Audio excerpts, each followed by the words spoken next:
Ok, super. Alors, chers collègues, bonjour. Dear colleagues, hello.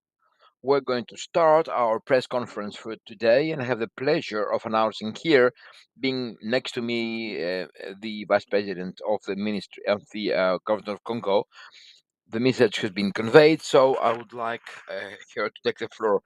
Thank you very much, dear friends of the press and media. I'm very happy today to share with you what the official position of the RDC government is in my capacity as a Vice Prime Minister in charge of the environment and sustainable growth of RDC.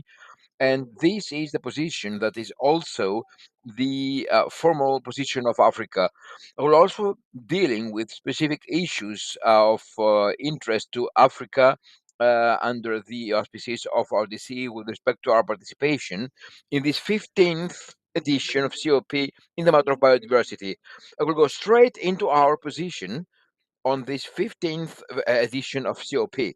As far as our objectives are concerned, 3030, my country is confirming its adherence to this position so that by 2030 we will have the conservation of this territory by 30% for the moment. We are 13.5% of our space and forests that are under conservation, and our commitment it would be 17% in accordance with our constitution. So more commitments have been made with respect to foresting 8 million hectares of forests being the very home of biodiversity, flora, and fauna, al- albeit we have biodiversity as part of our resources. Between now and 2030, we are confirming our commitment, but there is a condition. In order to amplify the conservation of our regions, whether at the level of fauna and forest coverage, and as well as the protection of our own resources, there are conditions. The condition here being to take into account the interests of the local population, these population that lives from the forest, within the forest, and this population, those locals that are living by those rivers and the waterways of Congo, and need to have an alternative for their day-to-day lives in order to reduce pressure upon this environmental potential. My country, thanks to this potential, has been declared as a country solution for the climate change. RDC being a country within the Congo Basin, in the center of Africa, some 235 million hectares, square kilometers, with large forests of tropical nature. This being a country of 60%, 55%, 55 million hectares of tropical forest and wet forest. This is really a major biodiversity area, and we need to be acknowledged as such. Look up in our fauna. And when it comes to our own resources, we account for 10% of the world reserves of water resources and 52% of reserves in terms of drinkable water in Africa. I did speak of biodiversity. I did raise the issue of conditionality we need to apply in order to attain this objective. Secondly, when it comes to fauna, we need to have the means to achieve this objective. And when it comes to our funds, since we have all this major environmental potential that is buttressing our water ecosystems and our capacity rendering service to the world by way of our forest.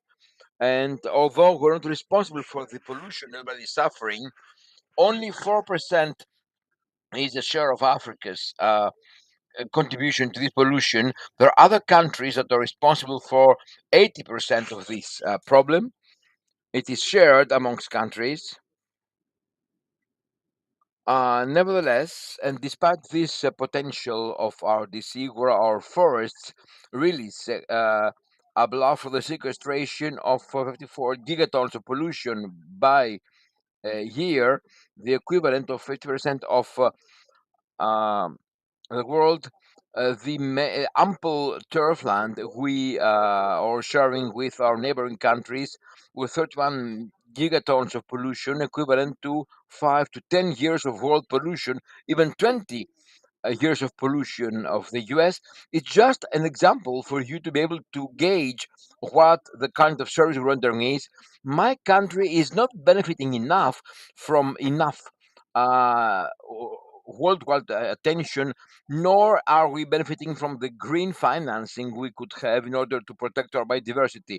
This is the reason why, and although there is the World Fund for the Environment, instead of opening a window to access to these funds that already are there, this being a network in a big basket of funds in the matter of biodiversity, climate, and environment as a whole, and the management of waste, we have taken the position overall for the entire Africa so that we may benefit from a dedicated fund, a fund committed to the protection and preservation of biodiversity.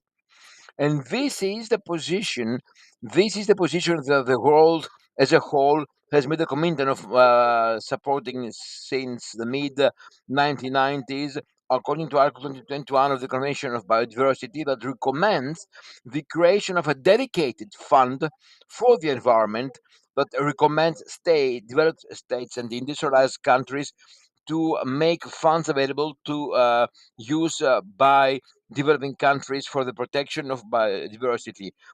And another very critical position for our country is about the utilization of information in the matter of digital sequencing on genetic resources for benefits that are associated to the variety of use and production.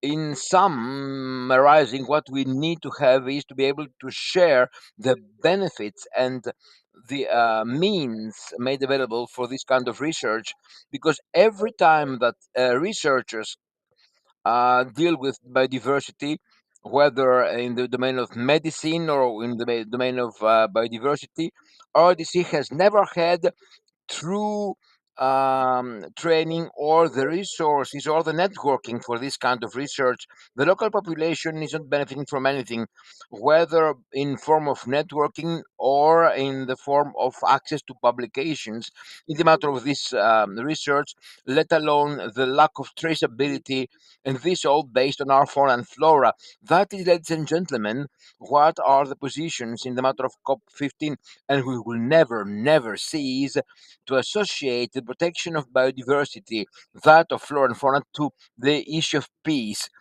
combat in favor of security. The eastern part of my country for the last 20 years has been to the mercy of local confrontation, and where terrorists are sustained by a neighboring country, Rwanda, that has been named by the UN, supporting the rebels, killing, raping, killing, and undermining biodiversity and the environment. So we are in full destabilization of this part of the country. So that is why we're requesting that biodiversity and preservation of biodiversity or the environment be conditioned by this effort to put an end to insecurity in my land. Yesterday, you did see that we had denounced the very fact that that very country that is responsible for the destruction of the biodiversity and the environment is entrusted by the world with the moderation of negotiations in the mechanism of implementation of the Fund for the Protection of Biodiversity. It makes no sense. It is doing one thing and then canceling it on the other. What is the message we're conveying to the protectors of biodiversity? What kind of message are we conveying to environmentalists? This is why we're calling upon all of you so that these things change. RDC uh, is always present at every meeting where climate and biodiversity and climate is being discussed. The EU and Western countries need to denounce the war in Ukraine, and they also discuss the violation of biodiversity and the climate. All these countries need to be called upon not to apply two measures and two means.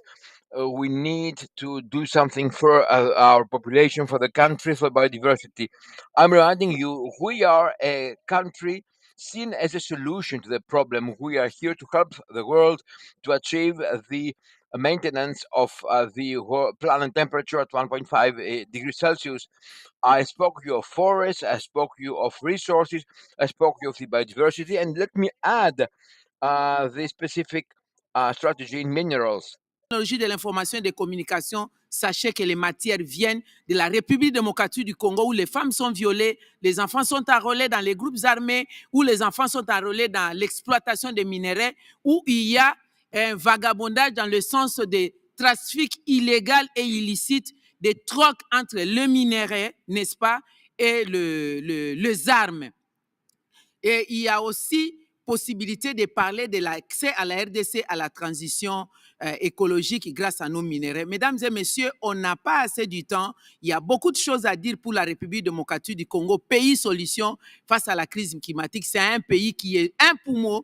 Le bassin du Congo aujourd'hui est décrété parmi les poumons les plus importants du monde. Nous respirons grâce aux poumons. Si vous le savez, c'est le temps de protéger donc ces poumons du monde qui est la République démocratique du Congo au sein du bassin du Congo.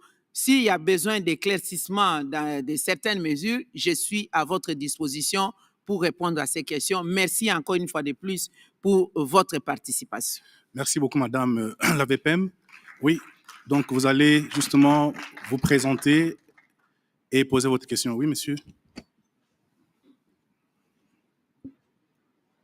Bonjour, je m'appelle Jean-Thomas Léveillé, je suis journaliste au quotidien La Presse ici à Montréal. J'ai bien entendu ce que vous avez dit, Madame la ministre. J'aimerais que vous...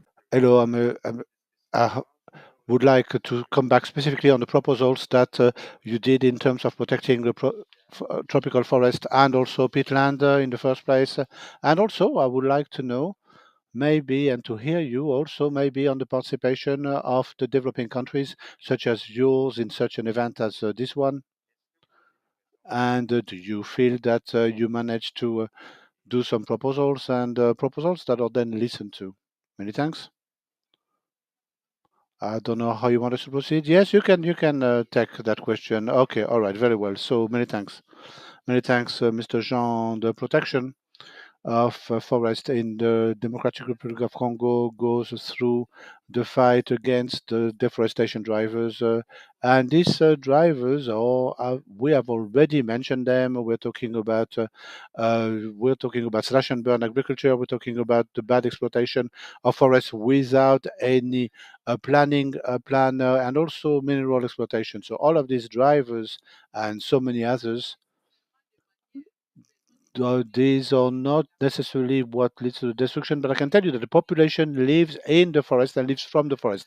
The forest is their fridge. So if we talk about slash and burn agriculture, the population is ready to protect this particular forest, but they need to have an alternative for the daily basis. So, for example, if they use slash and burn agriculture in order for them to stop doing so, they need to have an alternative such as preparing soil, and this has a cost. Even when you master energies such as wood, we just need the technology in order to strengthen our capacity to have this power so that the population does not put the forest under so much pressure by using its wood, for example, for a heat source. So, for example, we need to strengthen our energy potential in terms of hydroelectricity with the construction of many hydroelectric plants. So we have the potential from Inga to give us the capacity of 44,000 megawatts of electricity and power, and the Congo River with its hydro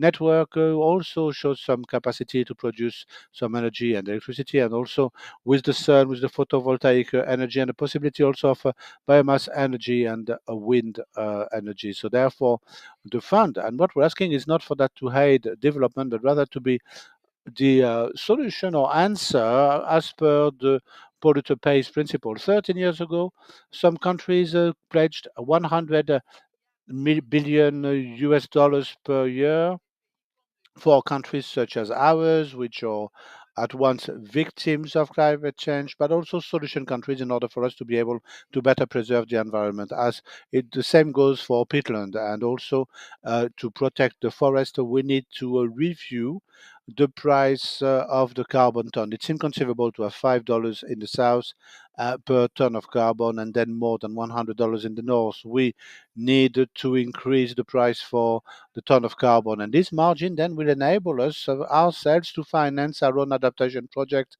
and to finance our own preservation projects, and in order to preserve the environment. This could be the forests or the peatlands. So in forums such as the one we are in right now, and I only have a few minutes left in your company. So in such forums, we do not have the impression that we are not listened to, but rather we have the impression that there is no political will from the polluting countries, because they also understand that we are a solution when tackling some situations that they have caused, but yet at the same time they do not want to commit and respect their own pledges and commitments.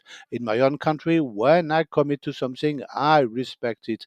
I am true to my words. The states have made some pledges and commitments, but yet they have not fulfilled their pledges for the last 13 years, and we simply ask them to fulfill their commitments. That's all. Yes. Many thanks. We only have 5 minutes left together, so we can maybe take a couple of questions. Yes, sir. Yes, Madam Minister, I am the Director of General Director Africa Environment and President of Network for Central Africa, the DRC as a solution country. This is the richest country in terms of resources. So, what is Plan B? And also, should should we ask the international entities in order to meet these ecological needs? Many thanks, Madam Minister. Yes, okay, many thanks. So, what is Plan B? Well, I think I have already stated this in other words.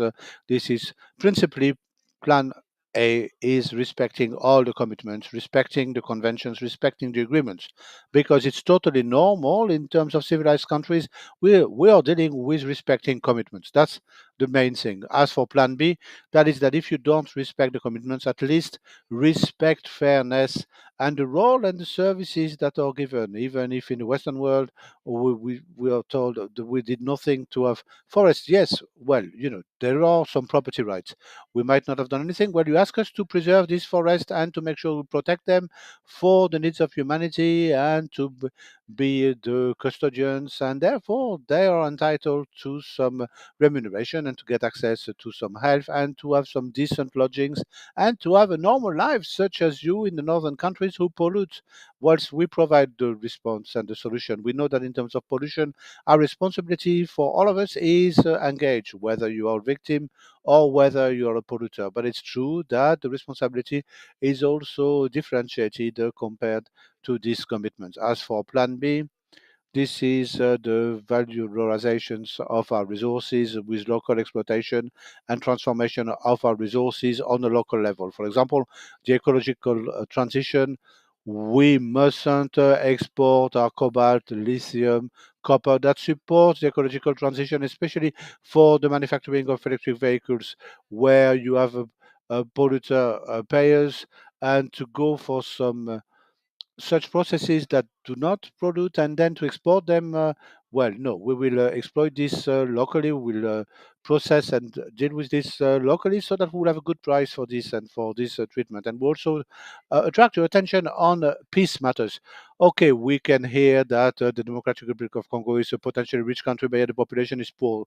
Nevertheless, when will we tackle development, when we go towards the Sustainable Development Goals by 2030, when you leave some companies and you support some states that disrupt peace in the Democratic Republic of Congo, and therefore we will orientate all our financial, logistical resources and attention to fight armed groups and to fight terrorists. So we think it's high time that if we are seen as a solution, this state of things must cease. And I will finish by the case of the Democratic Republic of Congo in particular. When we point the fingers to Rwanda, we're talking about the UN Security Council, the international community that had imposed a security corridor to the Republic Democratic of Congo after the Rwanda genocide in 1994, when we had to open a humanitarian corridor and all the genocided all the Hutu were to come in the Democratic Republic of Congo for Rwanda to be at peace. And the operation was with Turquoise directed by France. The real problem was that after this operation, the Security Council of the United Nations were due to put the means at the disposal for the population to be helped to then go back to Rwanda. And yet this was never the case from 1994 up until now. These people are harmed, do more harm in the Democratic Republic of Congo than in their country of origin. And now, the United Nations have recognized how Rwanda supports these terrorists there to destabilize the Democratic Republic of Congo. Rwanda does not produce coltan. Rwanda does not produce gold, but yet they are on the stock market as coltan and gold producers. This is extraordinary. We are all civilized countries, and therefore we need to fulfill and respect our commitments, respect the sovereignty of the Democratic Republic of Congo, and respect the integrity of the territory of the Democratic Republic of Congo. We are open to peace. There are many Rwandan people who are in the Democratic Republic of Congo. They are our brothers and sisters. So I do not point the finger at the Rwandan population. I'm simply highlighting the behavior of the Rwandan leaders because nobody will move Rwanda from where they are or move Congo from where we are. We will remain brothers, but yet we must change and we must sanction the behaviors of the leaders who only have in their mind wars and disruption of the local orders in the Grand Lac region. This is our message. One last question for you in the question about the funds causes problems. You've mentioned that in the speech. So if we had not created a new fund as is wished by the southern countries, will the DRC sign the agreement for the post-2020 global diversity framework on Monday? No, the DRC will mention its reserves. For example, if we talk about opening windows for the Jeff, this window is already there. There's no sense in that. And there's a Cameroonian colleague, and I will paraphrase, who said, "You want to open a window, but who will jump through that window?" We want a door in order to get access to that fund easily. You know the conditions for the Jeff Fund since that fund was created.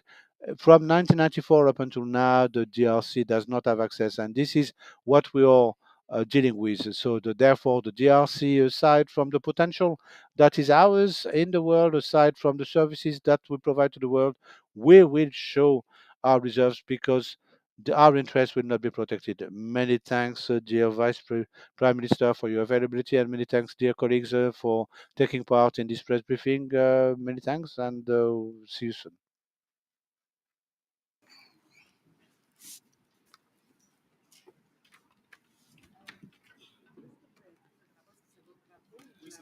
Oui, les drapeaux devaient rentrer.